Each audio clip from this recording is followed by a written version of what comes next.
ভয়াবহ বোমা বিস্ফোরণের কবলে পড়েছে রাশিয়ার রাজধানী মস্কো। আর এতে বহু হতাহতের ঘটনা ঘটেছে। তবে কি প্রতিশোধ নিতেই এমন হামলা চালালো ইউক্রেন? কারণ সম্প্রতি ইউক্রেনের রাজধানী কিয়েভকে লক্ষ্য করে কয়েক ডজন মিসাইল ও শতাধিক আত্মঘাতী ড্রোন ব্যবহার করে জোরদার হামলা চালায় রাশিয়ার সামরিক বাহিনী। ওই ঘটনায় কমপক্ষে 10 জন ইউক্রেনীয় নাগরিক নিহত হয়। এছাড়াও অবকাঠামোগত ক্ষতির মুখেও পড়ে ইউক্রেন। রাশিয়ার এমন তীব্র হামলা ঠেকাতে ব্যর্থতার দায়ও স্বীকার করেছেন ইউক্রেনের প্রেসিডেন্ট ভলোদিমির জেলেনস্কি। কিন্তু প্রশ্ন হলো, হঠাৎ করেই মস্কোতে বোমা বিস্ফোরণ ঘটনার পেছনে মূল রহস্যটা আসলে কি? চরম অস্ত্র সংকটের মুখে পড়েছে ইউক্রেন।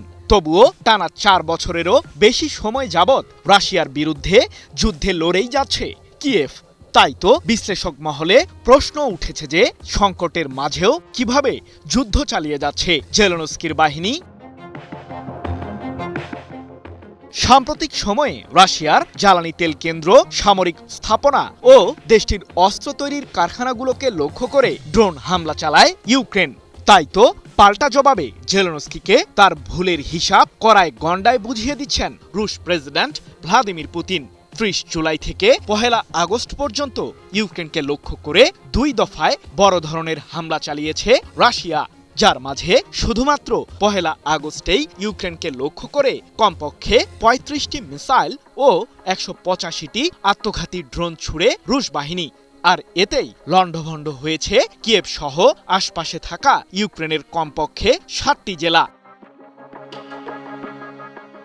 রাশিয়ার নতুন হামলা ঠেকাতে ব্যর্থ হওয়া প্রসঙ্গে জেলেনস্কির দাবি, রুশ বাহিনীর এই হামলায় মাত্র একটি ব্যালিস্টিক মিসাইলকে প্রতিহত করতে সক্ষম হয়েছে ইউক্রেন। কারণ আমাদের কাছে প্যাট্রিয়ট মডেলের এয়ার ডিফেন্স সিস্টেমের জন্য প্রয়োজনীয় ইন্টারসেপ্টর নেই।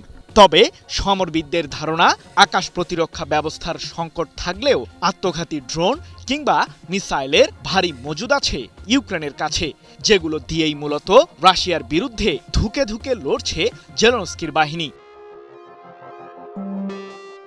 এদিকে ইউক্রেনকে লক্ষ্য করে রাশিয়ার এমন তাণ্ডবের মাত্র কয়েক ঘন্টার মাথায় মস্কোতে ঘটেছে ভয়াবহ বোমা বিস্ফোরণের ঘটনা।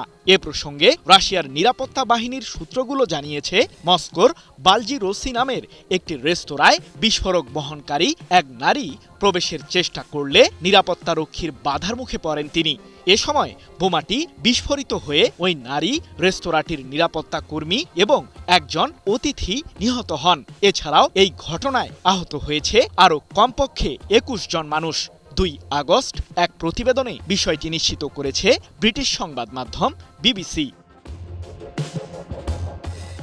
তবে কি রাশিয়ার বিরুদ্ধে গুপ্ত হামলার পথকেই বেছে নিয়েছে ইউক্রেন? নিজের ও পরিবারের নিরাপত্তায় সব সময়ই থাকুন আপোষহীন। নিরাপত্তায় আপোষ নয়া, ঘরে রাখুন আরএফএল ল্যাডার। বোমা হামলার ঘটনার নেপথ্যে আসলে কারা জড়িত আছে সে বিষয়ে রাশিয়ার সরকারের পক্ষ থেকে কোনো ধরনের মন্তব্য পাওয়া না গেলেও দেশটির নিরাপত্তা বাহিনীর সূত্রগুলোর দাবি, মস্কোর বোমা বিস্ফোরণের পেছনে ইউক্রেন যুদ্ধের যোগসূত্র থাকতে পারে। কারণ সাম্প্রতিক সময়ে রাশিয়ার রাজধানী ও এর আশপাশের বেশ কয়েকটি এলাকায় দেশটির শীর্ষ সামরিক কর্মকর্তাদের লক্ষ্য করে গুপ্ত হামলার ঘটনা ঘটেছে। সেই ঘটনাগুলোর সাথে কিয়েভের সংশ্লিষ্টতার দাবি তুলেছে রাশিয়া। সৃজন মাহমুদ, নিউজ 24।